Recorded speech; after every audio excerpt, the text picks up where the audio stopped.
There you go.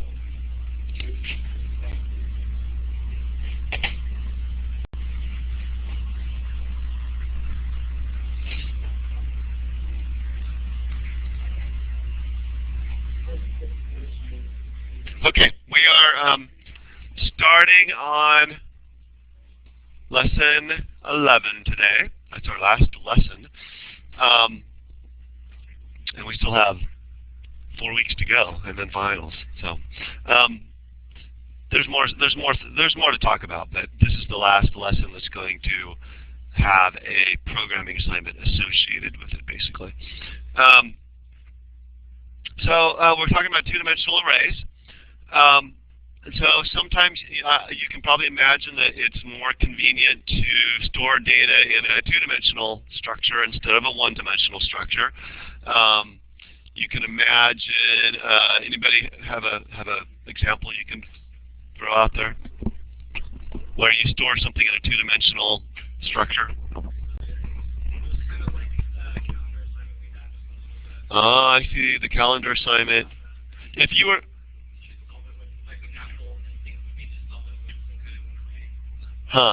Well, so the suggestion was the calendar program, and I guess I would say that if you were going to store a calendar in memory, then I could see that possibly making sense. Any other suggestions? It's okay if we. What's that? Matrices, like if you're doing math, right? Linear algebra or whatever. Sure. In fact, that's actually kind of the fundamental data structure that we think about when we're talking about these things.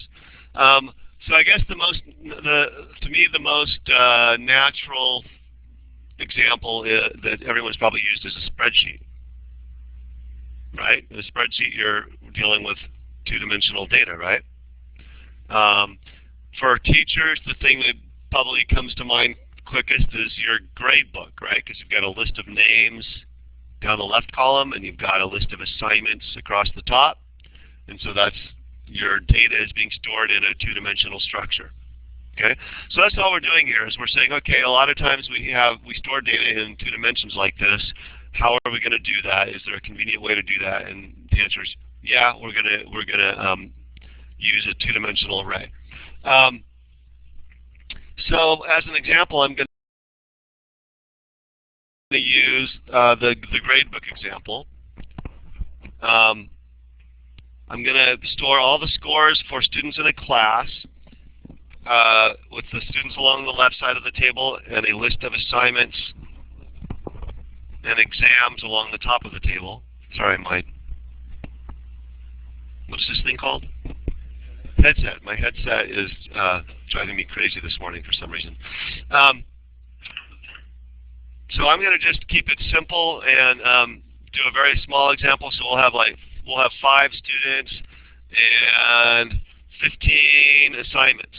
Okay, and so what I have on the screen here is a picture of what that structure might look like. Even before we start talking about arrays, we might draw a picture like this, right? This really basically is a picture of a gradebook. So the only difference I would say, notice that we haven't actually stored the names of the students. This is a little bit of a digression, but just to explain. And we haven't actually stored like the names of the assignments, right? Because these are just indexes, just like with a one-dimensional array. So it's fairly common to have another array that stores the names. So I could have this two-dimensional array, and then I might have another array where like name sub 0 equals Dave Harden, and name sub 1 equals, Donald Duck, whatever. So that's a way that you could associate the names with a particular index here in the two-dimensional array.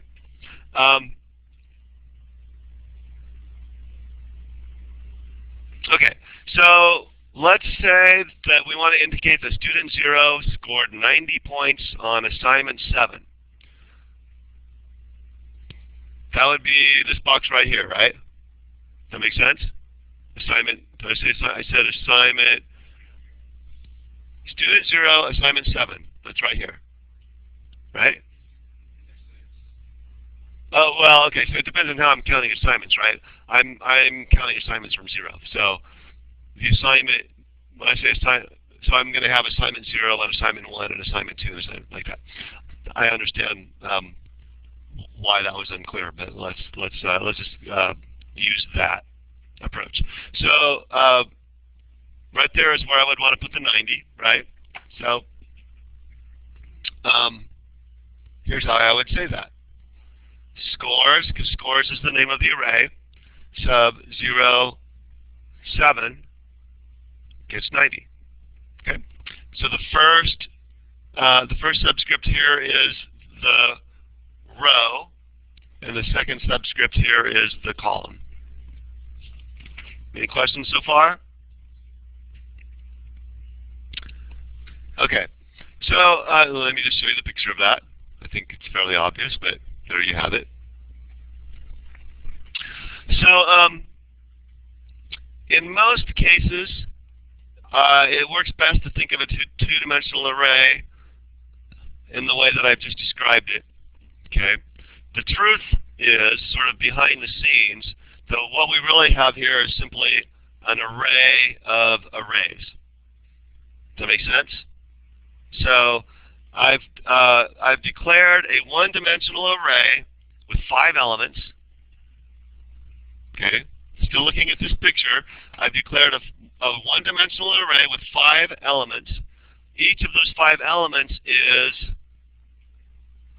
an array with 16 elements. Does that make sense? So like I said, most of the time you don't really have to think of it that way. But sometimes there are situations where you'll want to remember that it's actually an array of arrays. So, for example, suppose you have a function named SUMElements, and that function takes as a parameter a one-dimensional array. And let's say that you want to find out what the total score for the whole semester for student 0 is. You could use that function named SUMElements to do that because of the fact that this is really an array of arrays, right? So if I say, okay, see that down there? SUMElements, and then pass as an argument, pass scores sub 0. Score sub 0 is a one-dimensional array with 16 items in it. Does that make sense? Okay.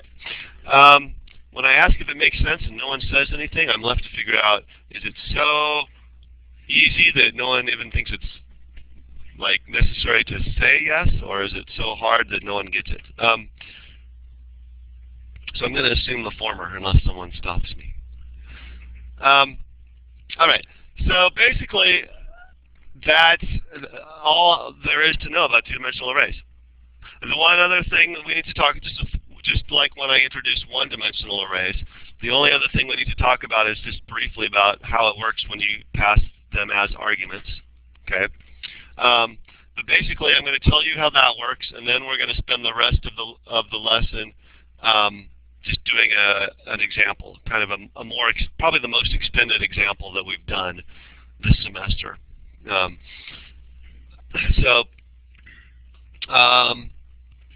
Let's see, what do I need to say about passing them as arguments? So, as with one-dimensional arrays, they're always automatically passed by reference. So you're never going to use ampersand. And if it's a pass by value kind of situation, you're going to put const in front. That makes sense? Okay. The rule for using a two-dimensional array as a parameter, however, is a little more complex. Remember that with one-dimensional arrays, when you put it as the parameter, you left the square brackets empty, right? So the deal with two-dimensional arrays, you can leave the first set of square brackets empty, but you must include the correct size in the second set of square brackets. Okay, that may seem a little odd, but so I'm going to do this sort of at two levels. So I'm going to just tell you that rule, and you can just memorize it if you want, and then you can just ignore what I'm about to do, which is explain why that is. Okay, but you know, if you're going to go anywhere with this stuff, you probably want to understand why that is. But if you're just desperately trying to cling on to enough to get your programs working, all you need to know is the first square brackets can be empty. The second square brackets, you have to put that same size in there that you put when you declared the array. Okay? So let me try to explain that a little bit. So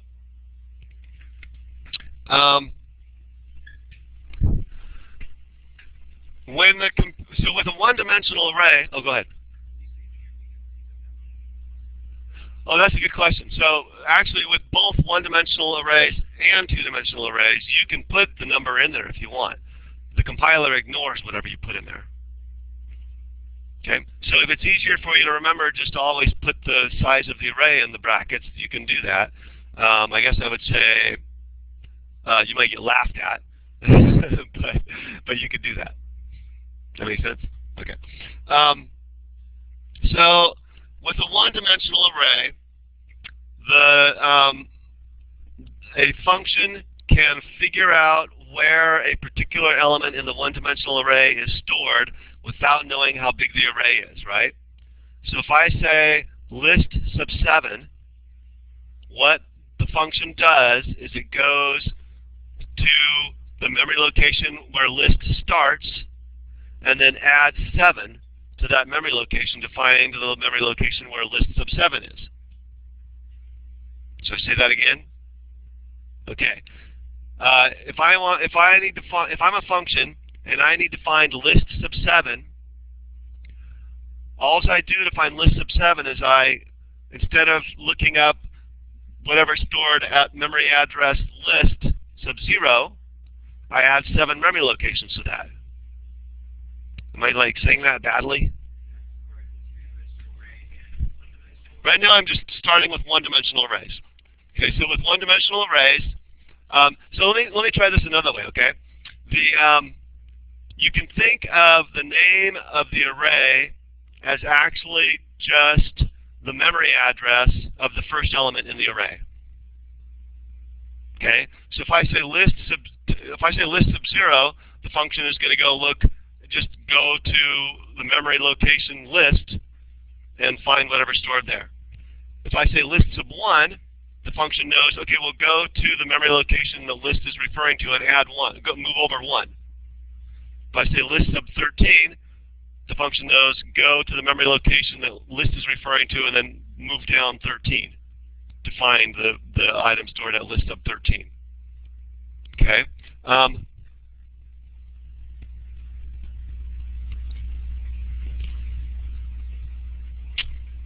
Yeah? That work? Okay.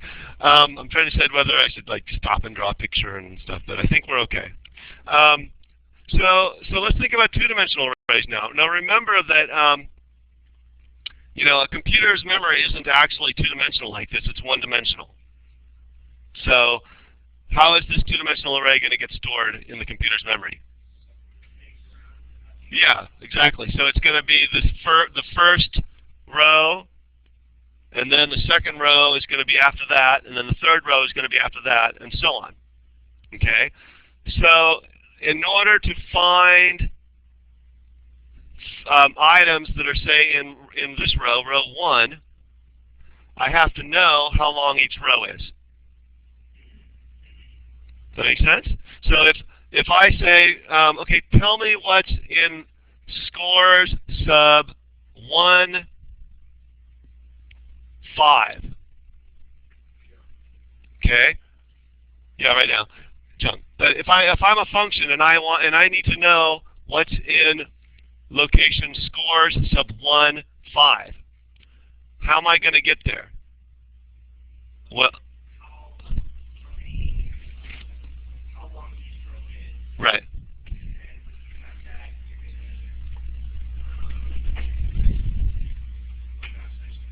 Add 5 more. Yeah, right. So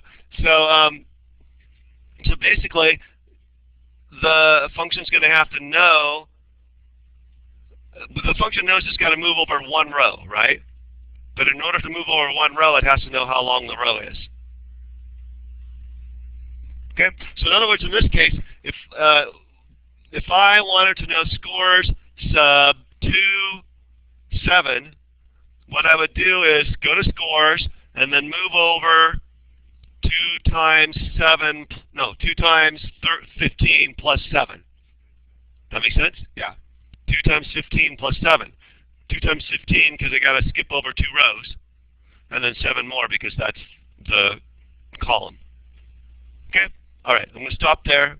If that made absolutely no sense, you can either forget about it for now, or you can go back and watch the lecture or something. Yeah?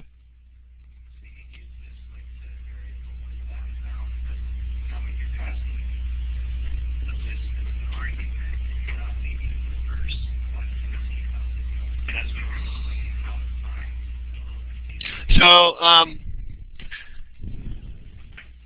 I'm talking about the situation where you pass.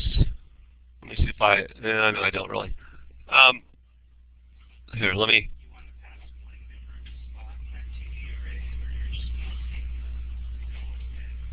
No, it's when I'm passing the whole array. So if I'm in main and I have a 2-dimensional array, and it's what was it? 16, 5, 516. Thank you.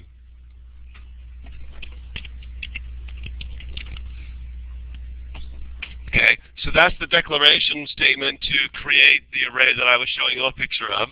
And then let's say I say some function, and I pass it scores as an array, as an argument.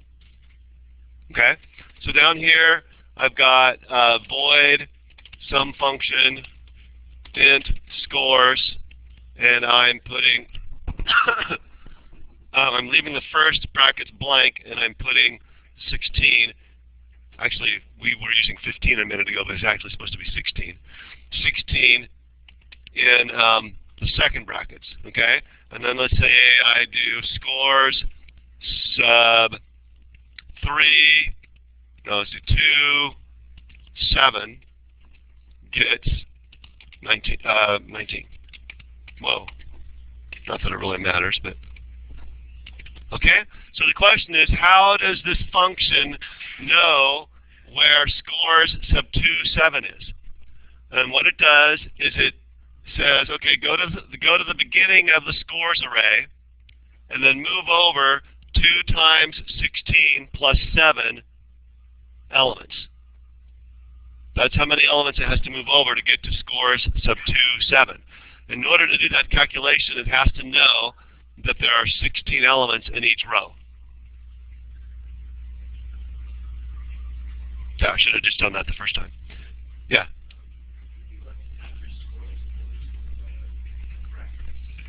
How come that's blank? Because this function does not need to have that information, and so that's the correct syntax in C++. When you have a 2-dimensional array that's a parameter, you leave the first set of square brackets empty. I saw a hand. If you put a number in there, the compiler ignores it. Okay. All right. Enough about that. I'll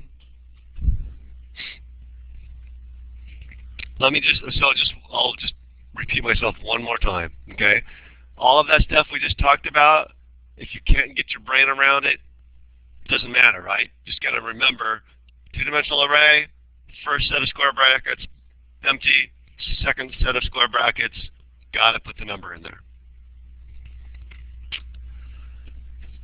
Okay, let me try to explain to you the program that we're going to try to write. Okay.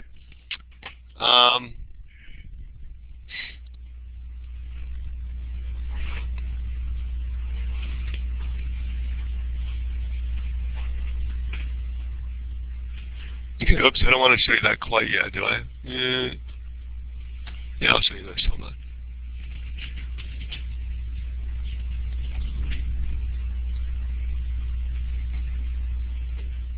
Yep. Okay, so we're going to do a program that tabulates votes for candidates for a number of districts. Okay, and so what you see here is a list of votes. This is going to be in an input file. I actually put these votes into 3 columns, but actually in the input file they're all going to be in 1 column. Does that make sense?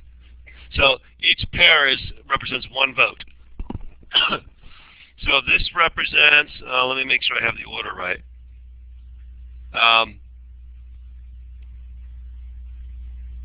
Hold on. I'm not sure, I can't remember if the first one is the candidate or the first one is the precinct. The first one's the precinct. Okay. So this vote right here, 1 space 2, means that in precinct 1, this vote came from precinct 1, and the voter voted for candidate number 2. Does that make sense? Okay, so over here we have a vote from precinct 4 for candidate number 2. Okay, so basically we're going to read in all of those votes. How do you suppose we're going to store all of those votes?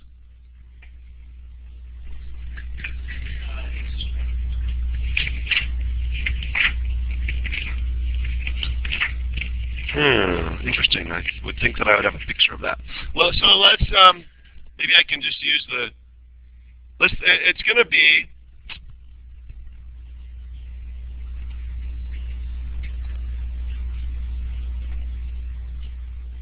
it's going to look like this. If we were, let's think of it as an Excel spreadsheet. Actually, maybe I should have used an Excel spreadsheet. But, so,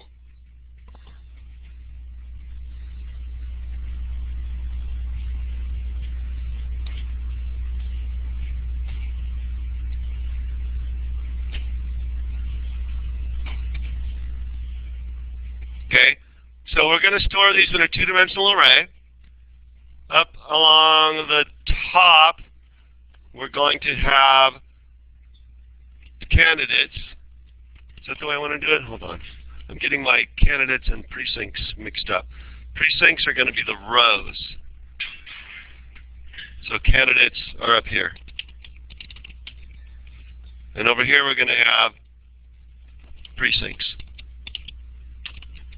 Okay, right? So here's candidate 0. Here's candidate, wait. So it gets a little confusing because in my input I've got them numbered 1 through 4. So I guess I better, well, in the 2-dimensional array it's going to be like this, right? Candidates 0, 1, 2, 3, and precincts 0, 1, 2, 3. Okay? So when I read that there is a vote for in precinct 1 for candidate 1, I'm going to have to subtract 1 from these every time because, does that make sense why I'm subtracting 1? I've got the candidates and the precincts numbered 1 through 4, but in the 2-dimensional array, everything starts at 0, so I'm always subtracting 1. So this first vote right here means I'm going to increment this first memory location right here. So it's going to say 1. That make sense? And then say here I've got precinct 2, candidate 3. That's going to go here. Okay, and then what if I see another candidate 2, precinct 3? Increment this guy. So it's going to go from 1 to 2. Okay, so that's what we're shooting for here.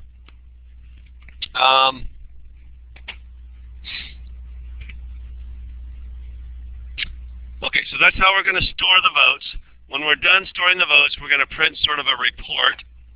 And here's what the report is going to look like.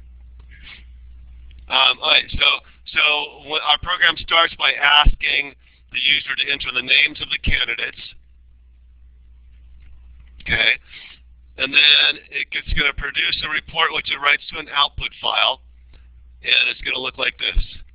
It's going to be 3 separate tables. One just summarizes everything in our two-dimensional array. I guess I could have just showed you this, but right. This table right here is basically a picture of our two-dimensional array.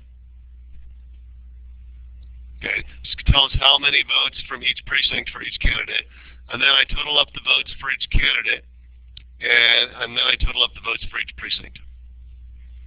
Okay, that's what my program's going to do.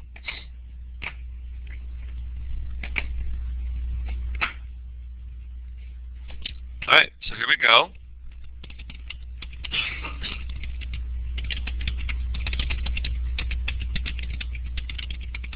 Now I know that I'm using files here, so I'm also going to need upstream. That ring a bell? Okay. All right, so how should I start here?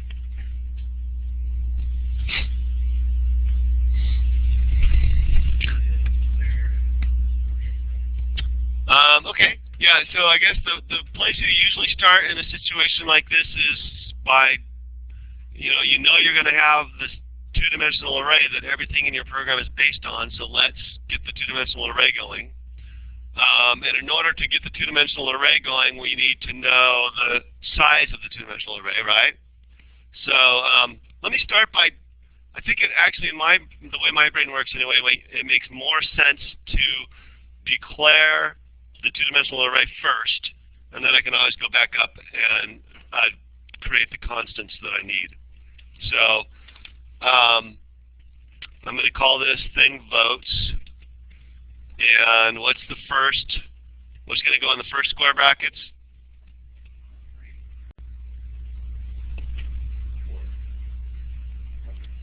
Yeah, how many precincts are there? There's 4, right? Do I want to put 4 here?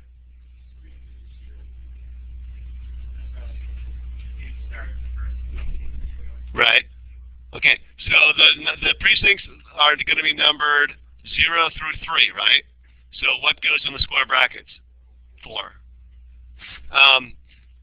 But actually what goes in the square brackets is not 4. Actually what goes in the square brackets is a constant, right? Does that make sense? Okay. Because we might want to use this same program again, next year, and there might be 5 precincts instead of 4. And then what goes here is num candidates. Okay, so I'm going to go ahead and declare those constants.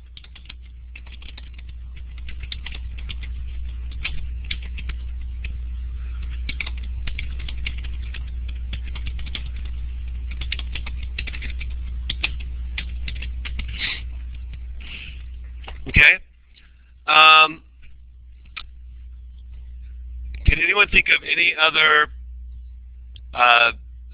data structure type thing we're going to need? So when I say data structure, that means like, an array or a two-dimensional array or a struct or a class or something like that. Yeah. The names of the candidates, right? So what are we going to do with those? They're strings, and they're going to have to be stored in an array, so I can look up the name of candidate 1 and the name of candidate 2 and so on, right?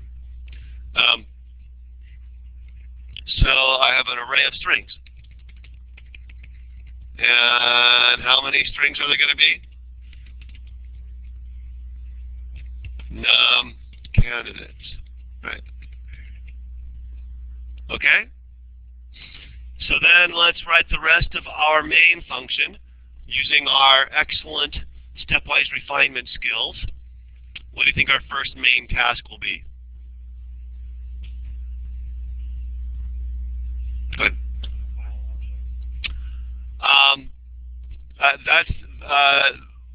That's definitely something we have to do, but in my the way I'm thinking about this, that's too detailed. I don't want that detail in main. In main, I just want 2 or 3 or 4 or 5 of the what are the big steps that I need to do here. I'm thinking of 3. In my brain, this breaks down into 3 steps. Okay, read what? Sorry? Okay, read the file. So let's call that read votes. And I need to fill in, the arguments. What else do I need to do? Print the results. Right, so let me say print report.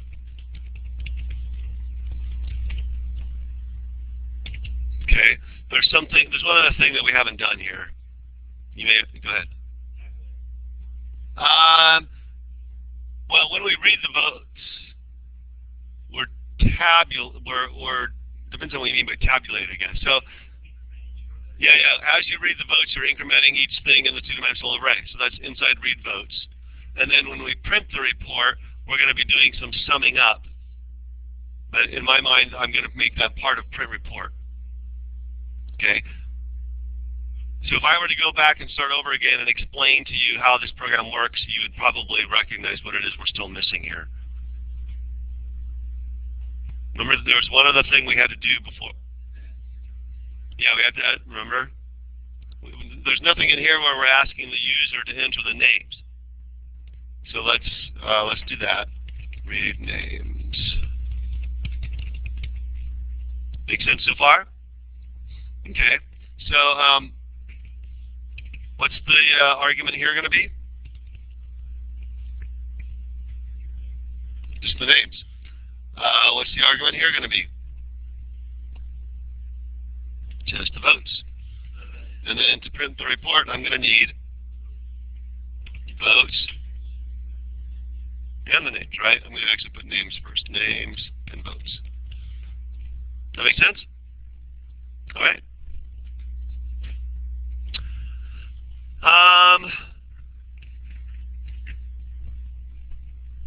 Okay. Let's look at read names.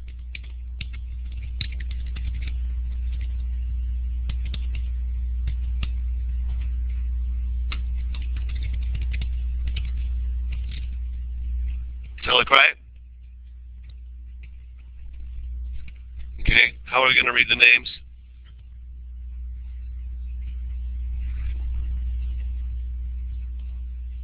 Use a while loop, and so it'll say while what?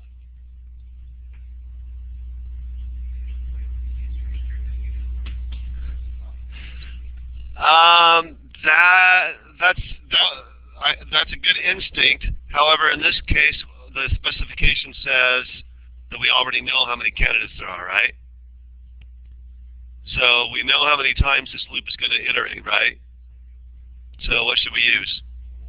We should use a for loop.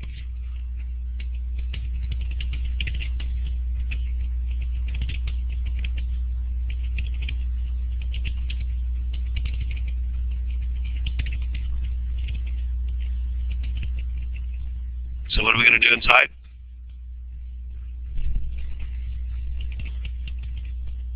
Enter the name of candidate number what? Count plus 1.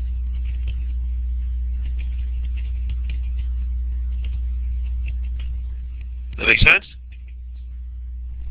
Actually, I want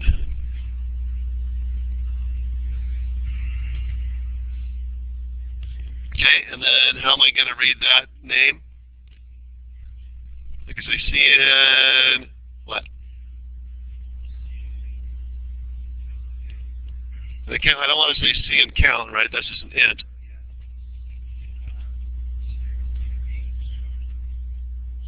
Names sub count. That make sense? So the first time through this for loop, I'm going to be reading it into name sub 0. The second time, I'm going to be reading it into name sub 1, and so on. Is that it?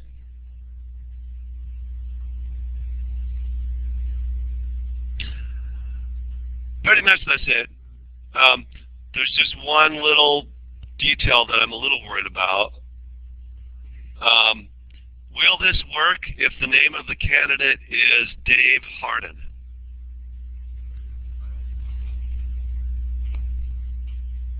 Why not?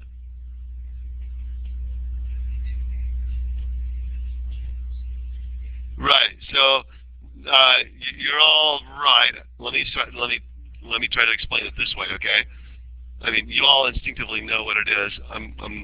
But the problem is, to be specific, the problem is that the extraction operator stops reading a string when it sees a white space character. So what are we going to do? cn.get. Okay. Actually, in this case, cn.get is a way to read C strings. What we're doing here is actually reading a string from the C++ string class. And so the way that's going to work, it's going to look like this. Get line. I know this is probably stretching way back to something that you just barely touched on earlier in the course. But the way that it works when you want to read a string that may include spaces,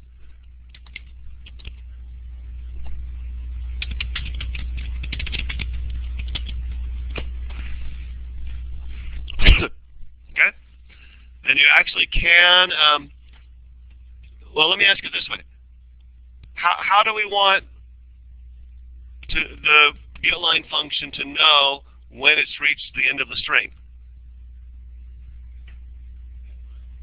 When it sees a new line character. Okay? It turns out that's what getLine does by default. We can actually give it a third argument if we want to and tell it to use something different as the delimiting character. So we could say, if we wanted it to read up until it saw a colon, or a period, I don't want to go there because that's a bad idea. But we could say colon, like that. And that means read everything until you get to a colon and put it all into the variable names subcount. You don't want to use this in assignment 10. Because in assignment 10, you just want to read one character at a time.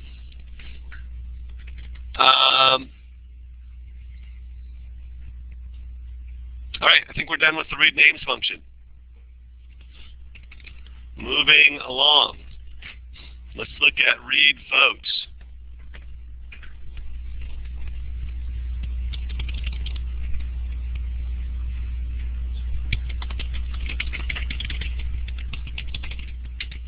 Okay, help me out here. What do I put next?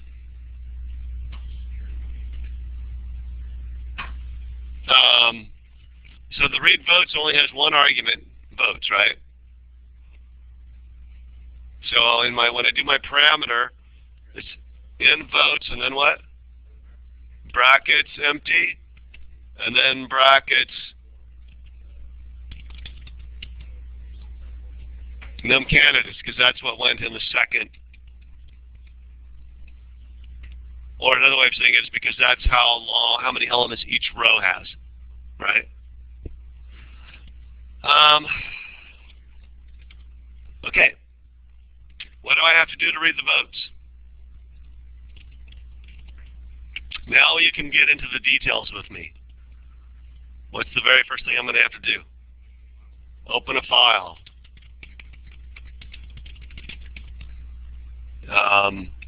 Let's say it's called votes.dat. Oops, sorry. Okay, so I now have a file open.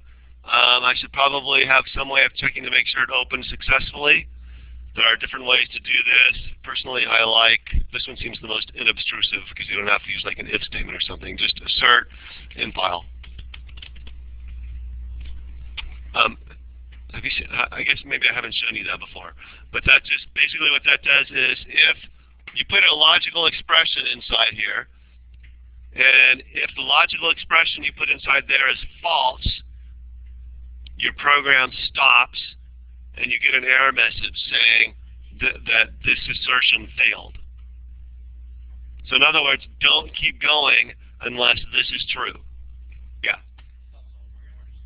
Stops the whole program. Which is what we want, right? If we get to that point and the file didn't open, well, I suppose we could be fancy and say, please enter another. Well, no, because we're hard coding it in here. So anyway, I'm kind of just trying to keep it as simple as I can here, because reading from the file isn't really the main point of what we're doing here. In order to use that assert function, though, I have to say # include C assert.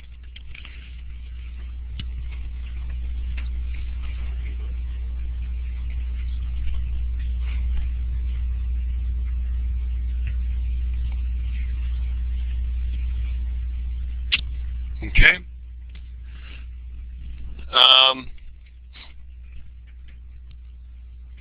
All right, what do we need to do next? Well, we're still working on the read votes function.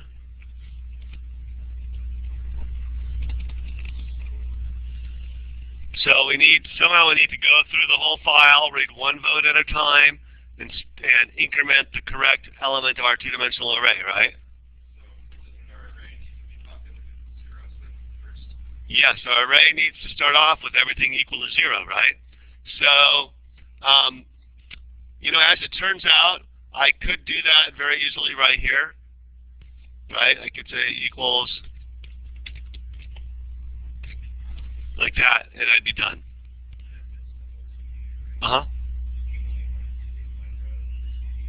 There would be no way to do that.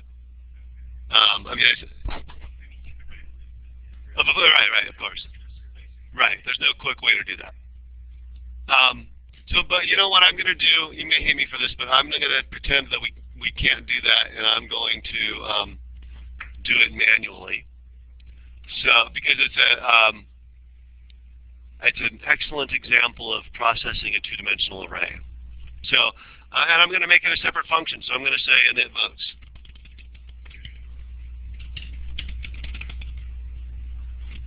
Okay. Now, just to, I'm going to digress just for a second here. You can imagine that if we had decided to make this votes two-dimensional array a class, which would actually make sense. Okay, we would have a class, and it would have a single data member that would be a two-dimensional array. Where would this init votes stuff happen? In the constructor. Every time we declared an object of type votes, we would want to initialize it to all zeros. Okay? As it turns out, you're going to be doing something very similar to what I just described in assignment 11. Okay? Yes.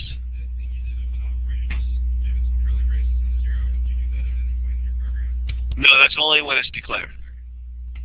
So the question was, when I put those curly braces with the 0 inside up at the top, can I do that at any point in my program? And the answer is no, you can only do that when you declare it.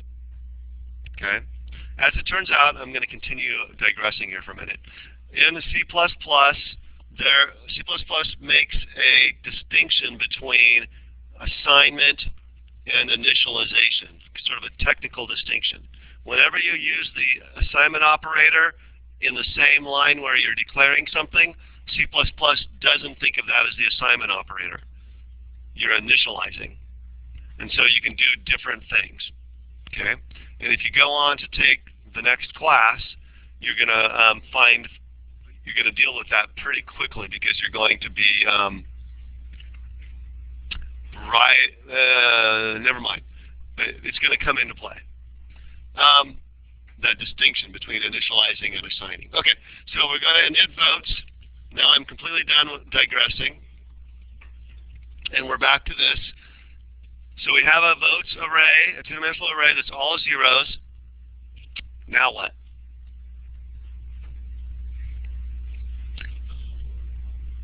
So, right, the only thing left is to process that whole file now, right? How do we process a file? Now, I hope that, I guess you haven't done too much with files, so let me, instead of saying I hope you'll do it this way, let me say here's how you should do it, okay? Whenever you get to a point and you see, oh, I have to read through this entire file, you should immediately go to, all right, let me first read the first thing from the file, and then I'm going to have a while loop that finishes up the rest of the file. So let's see, the name of my file is infile. So infile, what am I reading? So I'm reading one vote, right? But each vote is two numbers. And what do the two numbers represent? Precinct and candidate, right? So let me go ahead and declare those.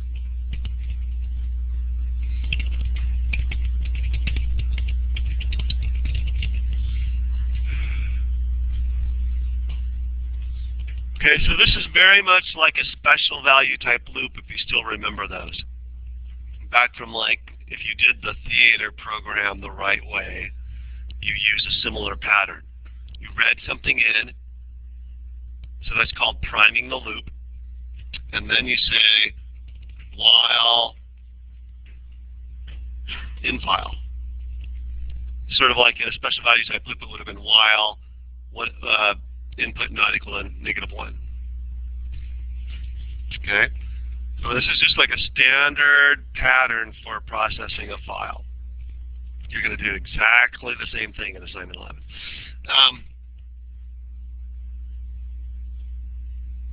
So now that I'm inside my loop, what do I need to do? This is the part that actually has to do with two-dimensional arrays.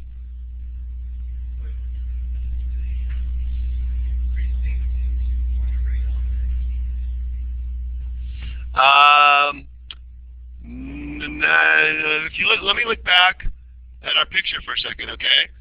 So if what I just read was I read 1 for the precinct number.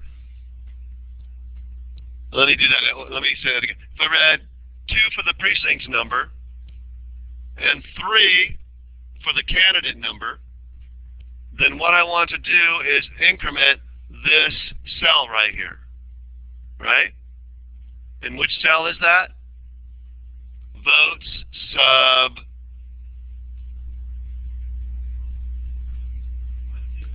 okay, 2-3 would be probably the first instinct, but remember that just to confuse you, our candidates and precincts are numbered from 1 to 4, but our arrays are numbered indexed from 0 to 3.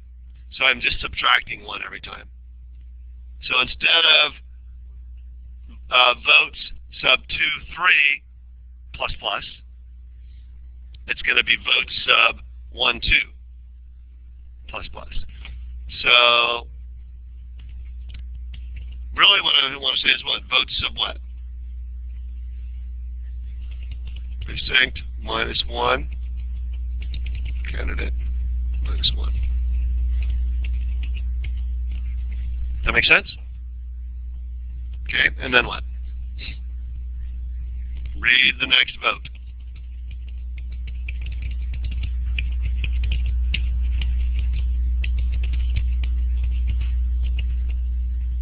Okay, and then I'm done.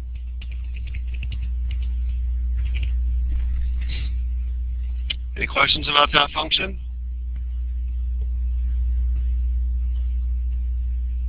Yeah.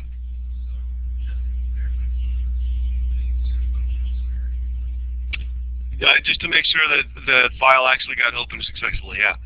And basically what I'm saying there is if I tried to open the file and it didn't open successfully, then just abort. I'm done. Yeah. It's going to say something like assertion failed, and it's going to actually show you the logical expression that failed.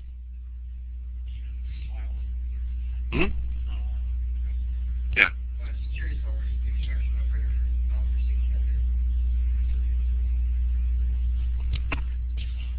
Right. So I'm taking something from the input file and putting it into this variable.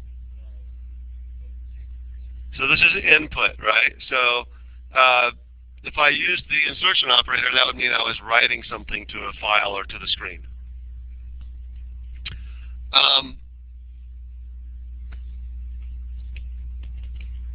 Okay. Ready to keep moving? We do have this init votes function we haven't written, right? So let's go ahead and do that. Same thing. It's just the votes array again, right? So it votes num candidates.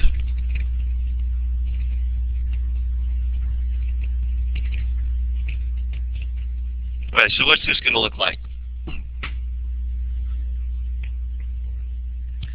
So I'm going to have. Let's break it down like this, okay? I have 4 rows. So I need to go through each of those 4 rows and initialize the whole row to 0. So let me go like this. For int row count gets 0, row count less than num precincts row count plus plus. And then just for now, I'm going to put some pseudocode here. I'm going to say initialize 1 row. That makes sense? If I replace initialize 1 row with code that actually does that, then I'm done. And now normally at this point I'd probably say, okay, let's make a function called initialize 1 row. Okay, and that would make sense. Usually it's a good idea if you can, when you see nested loops, it's, in my opinion anyway, it's usually best to take out the inner loop into a separate function. However, when you're dealing with 2-dimensional arrays, you do it for a while and you just get so used to the fact that 2-dimensional arrays are processed with nested for loops that it becomes pretty much this pattern that you just know and follow. So we're going to go ahead and do that. The code to initialize 1 row is just going to be another for loop, right? For column count gets 0, column count less than num candidates. Yuck. It's not going to quite fit.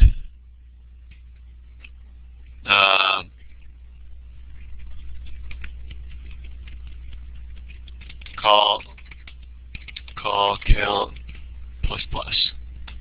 Yeah, that's pretty ugly.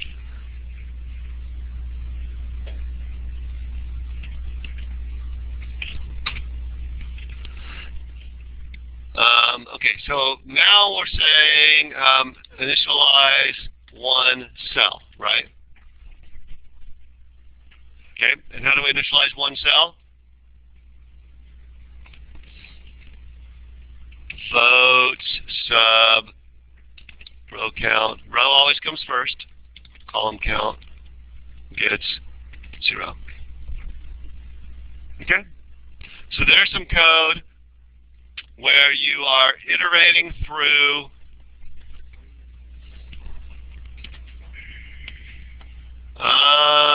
yes. Where you are iterating through every cell in a 2-dimensional array. Okay? And you're going to see this a lot when you're dealing with 2-dimensional arrays, nested for loops, row count, column count. You might, most people probably just call them row and column, or row and COL. That's fairly standard. Okay. All that we have left is print the report.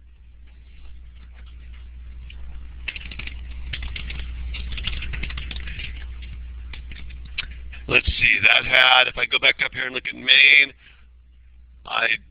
the arguments were names and then votes. So string names and then int votes. Same way I did votes in the other two functions. Okay, what do you think? Does that look right? Oh, this is number 3.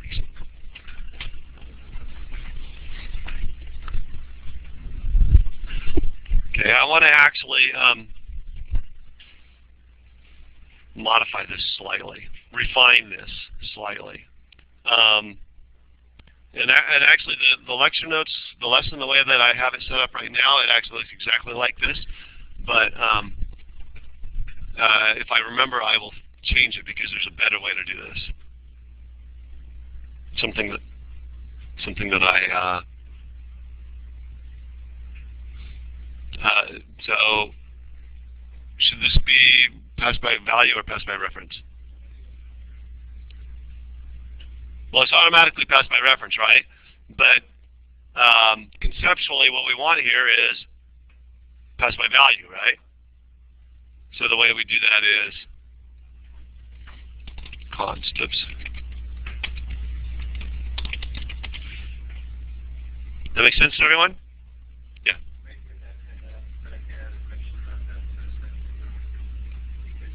Go ahead.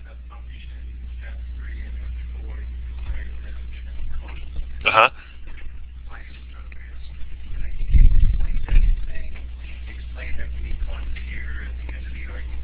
Mm-hmm.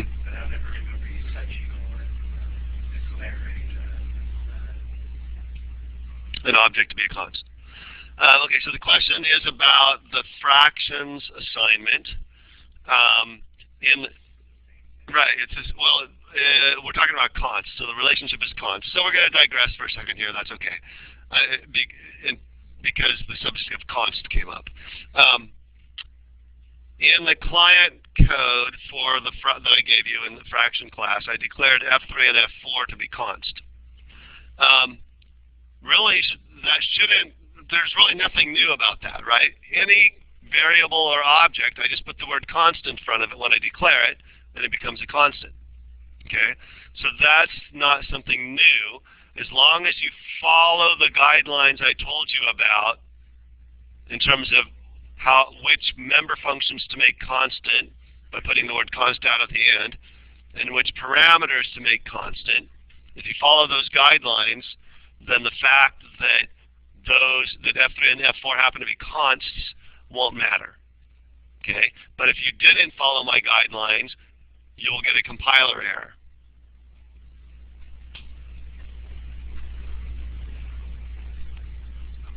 I think I might just leave it at that for now. Or if you want to ask another question, you can. Okay. All right. All right. So that's const. Should this one be const or not? I mean, anytime you see the word print, that's a pretty good clue. You're not actually doing anything to the data. You're just creating some output, right? So we're not changing this. It should be const.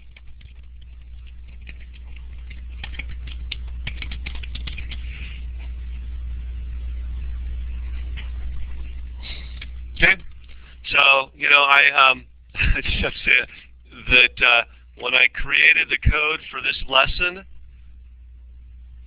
originally, and you know, it's gone through some revisions, but the first time I did it was in 1999, and I have it at that point. I hadn't caught on to the const thing quite. So, okay. So print report. What's that going to look like? Let me go back and show you the picture of the output. Here's the picture of the output. Okay. So, first thing I want to point out is we really have three different things going on here, right? Can you describe each of these three tasks? So, this one here, I would maybe call print total votes for each candidate, right? Sorry? Okay. Yeah, so maybe this one would be, I would just call print table. So I called this print table, I called this print candidate totals, and I called this print precinct totals. Okay? And so I'm going to, as you've probably figured out by now, I'm going to decompose some more. This is going to an output file, though. So what's the first thing I need to do? I need to have an output file. So fstream.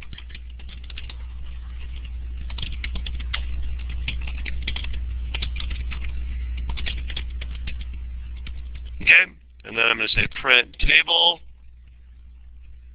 What do I need in order to print the table? I need out file, and what else? I need the votes. Do I need the names? Yeah, I do need the names. Okay? And then I have print candidate totals.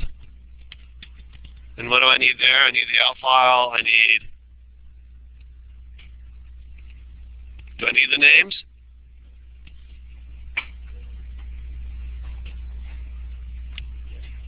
Yeah, I need the names. Out file, names. Do I need the votes? Yes, I do.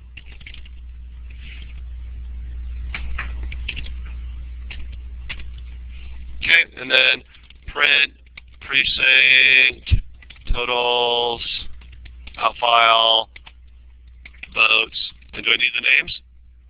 Not on this one.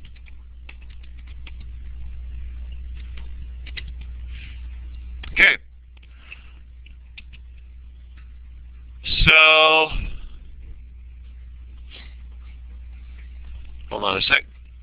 Votes.cpp. All I have left to finish this program now is to write these three functions: print table, print candidate totals, and print precinct totals. And then do my prototypes, right? Has anyone looked at the textbook and to know whether this example is in the text or not? This is actually an example stolen from like the second edition of the textbook, and I think she might have abandoned it at some point. That sounds like a bad thing. I didn't mean it sound, like you abandoned a, baby or something. She replaced it with some other example when she. Sorry. Could be. All right. So we're going to finish up this program next time. So I will see you then.